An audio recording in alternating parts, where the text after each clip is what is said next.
Job chapter 29. Job continued his discourse. How long for the months gone by, for the days when God watched over me, when his lamp shone on my head, and by his light I walked through the darkness.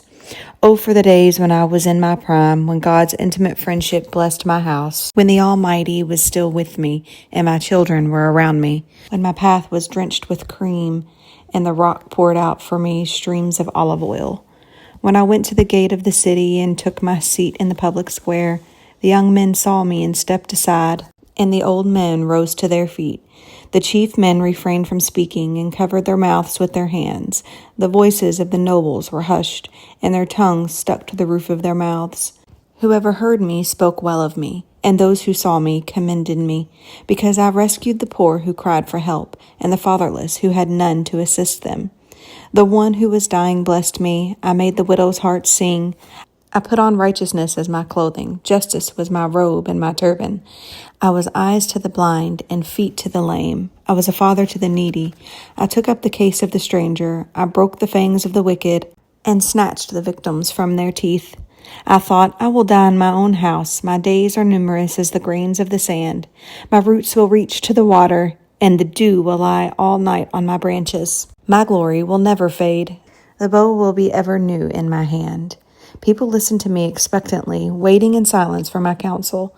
After I had spoken, they spoke no more. My words fell gently on their ears. They waited for me as for showers, and drank in my words as the spring rain. When I smiled at them, they scarcely believed it. The light of my face was precious to them. I chose the way for them and sat as their chief. I dwelt as a king among his troops. I was like one who comforts mourners. Chapter 30. But now they mock me, men younger than I, whose fathers I would have disdained to put with my sheepdogs.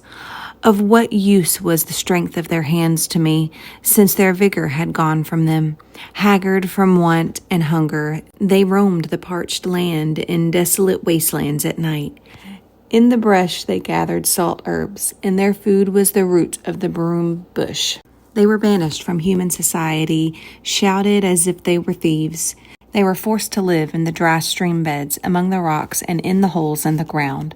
They brayed among the bushes and huddled in the undergrowth. A base and nameless brood, they were driven out of the land.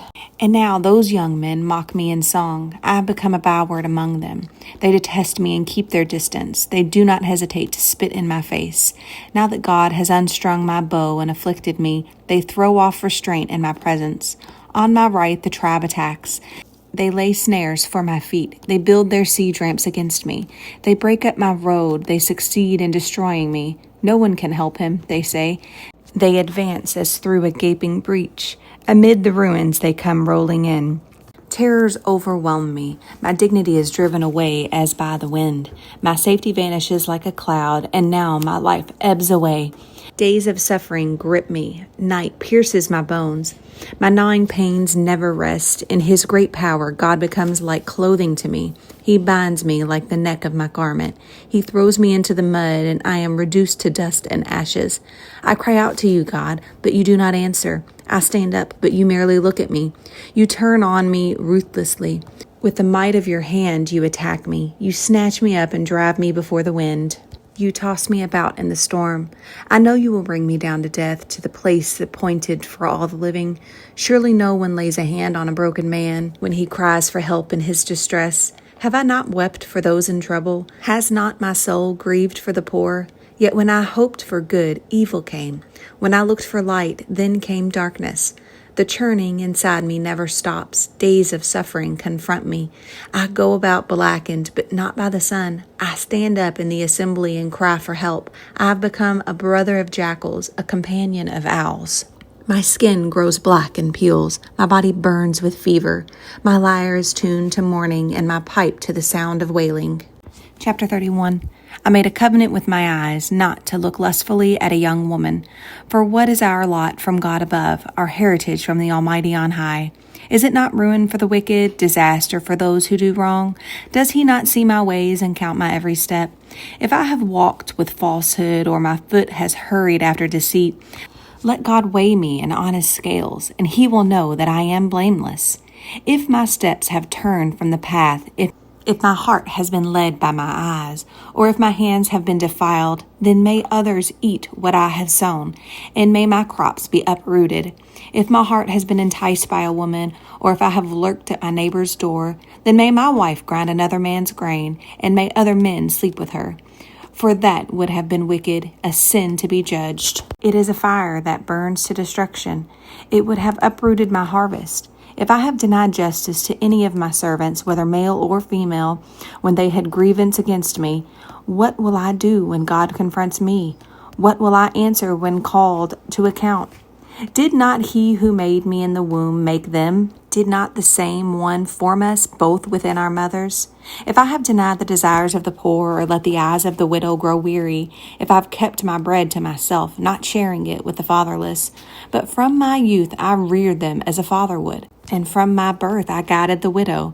If I have seen anyone perishing for lack of clothing, or the needy without garments, and their hearts did not bless me, warming them with the fleece from my sheep, if I have raised my hand against the fatherless, knowing that I had influence in court, then let my arm fall from the shoulder, let it be broken off at the joint. For I dreaded destruction from God, and for fear of his splendor I could not do such things. If I have put my trust in gold, or said to pure gold, you are my security, if I have rejoiced over my great wealth, the fortune my hands has gained, if I have regarded the sun in its radiance, or the moon moving in splendor, so that my heart was secretly enticed, and my hand offered them a kiss of homage, then there also would be sins to be judged, for I would have been unfaithful to God on high. If I have rejoiced at my enemy's misfortune, or gloated over the trouble that came to him, I have not allowed my mouth to sin by invoking a curse against their life. If those of my household have never said, who has not been filled with Job's meat? But no stranger had to spend the night in the street, for my door was always open to the traveler. If I have concealed my sin as people do by hiding my guilt in my heart, because I so feared the crowd and so dreaded the contempt of the clans, that I kept silent and would not go outside. Oh, that I had someone to hear me. I sign now my defense. Let the Almighty answer me. Let my accuser put his indictment in writing. Surely I would wear it on my shoulder. I would put it on like a crown. I would give him an account of my every step. I would present it to him as to a ruler. If my land cries out against me, and all its furrows are wet with tears, if I have devoured its yield without payment, or broken the spirit of its tenants, then let briars come up instead of wheat, and stinkweed instead of barley. The words of Job are ended.